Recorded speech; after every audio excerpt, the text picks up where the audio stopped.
नमस्कार। कल असां BA part 3 paper first जे दर्सी किताब सिंधु नदीअ जे मज़मून सिंधुअ जूं सारूणियूं जेको डॉक्टर मुरलीधर जेटले द्वारा लिखियो वियो आहे जे बारे में पढ़ी रहिया हुआसीं। ही मज़मून डॉक्टर जेटले जी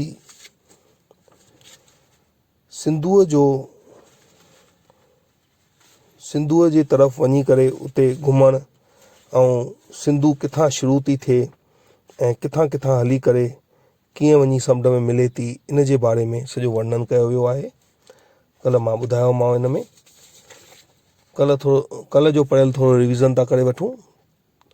इन में जेटले साहब ॿुधायो हो त लेह में सिंधु नदीअ खे इंडस चवंदा आहिनि ऐं उतां जा रहवासी इन नदीअ खे इंडस नाले सां ई कोठींदा आहिनि ऐं सम्झंदा आहिनि। उन्हनि खे इहो ख़बर न आहे त इहा सिंधु नदी आहे।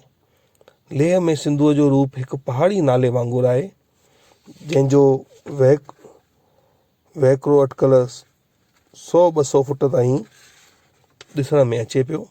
तिब्बत में कैलाश पर्वत जे उत्तर में टिहारो खन मीलनि जे मुसाफ़िरे ते बर्फ़ानी धाराउनि मां सिंधु नदीअ जी शुरूआति थिए थी। पंजाब में मिठण कोट वटि पहुचण खां अवल ई सिंधुअ में 5 नदियूं झेलम, चिनाब, रावी, ब्यास ऐं सतलज अची मिलनि थियूं। कल्ह एसि ताईं पढ़ियोसीं, अॼु अॻियां पढ़ंदासीं।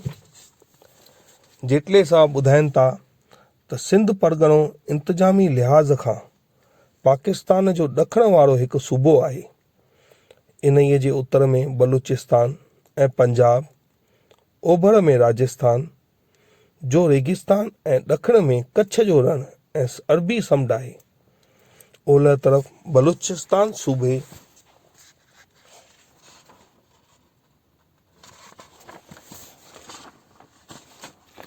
जा लसबेलो ऐं कलात जिला सिंध जी सरहद सां मिलनि था।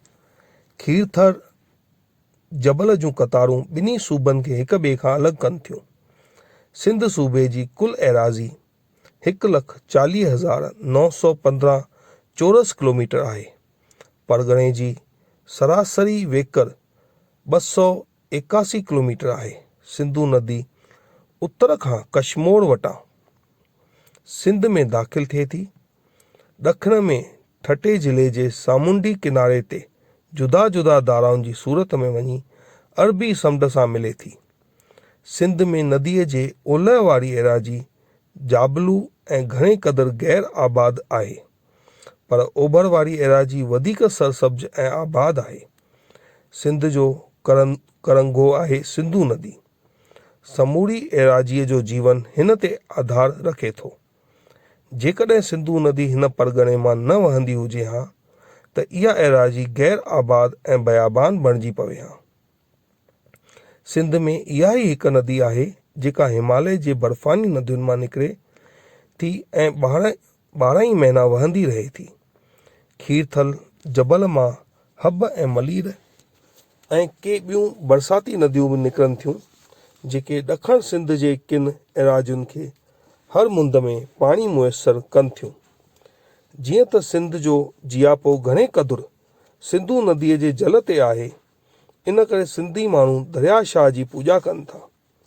इन्हीअ जो साकार रूप आहे झूलेलाल या उॾेरोलाल। इन्हीअ खे अमरलाल बि चइजे थो। सिंधी हिंदू खेसि वरुण देवता जो अवतार करे सम्झनि था ऐं चइनि था ऐं पूॼनि था। सिंधी मुसलमान उनखे ख्वाजा खिज़्र जे रूप में पीर सम्झी इबादत कनि था।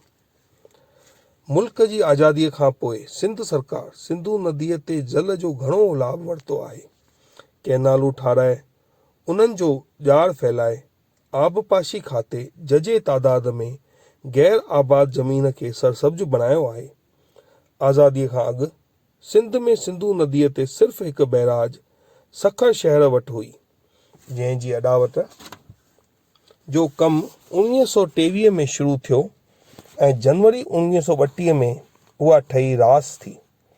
उन साल 31 जनवरीअ ते हिंदुस्तान जे वायसराय लॉर्ड विलिंगटन सखर में अची बैराज जे मुहूर्त जी रस्म अदा कई हुई, पर बैराज जे ॿिन्ही पासे ठाहियल वाहन ज़रिए आबपाशीअ जो कमु जून 1932 में शुरू कयो वियो।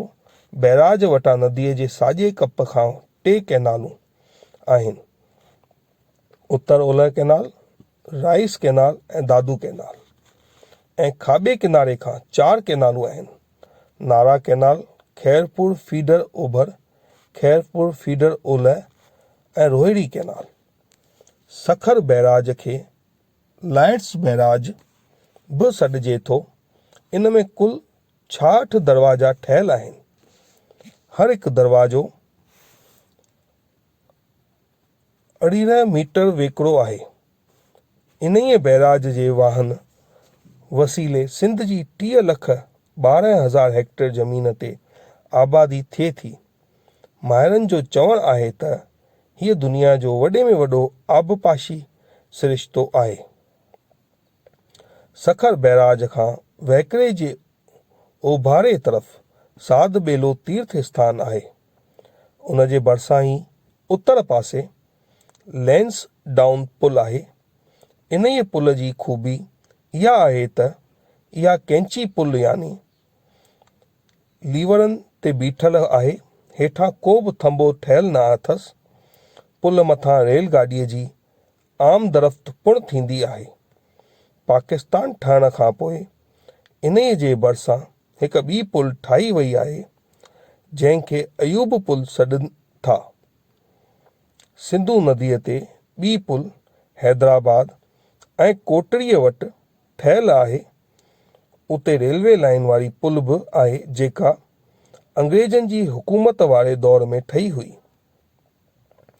पाकिस्तान ठहण खां पोइ कोटड़ीअ वारी पुल जे भरिसां ओभरे पासे कोटड़ी बैराज पुण ठाही वई आहे।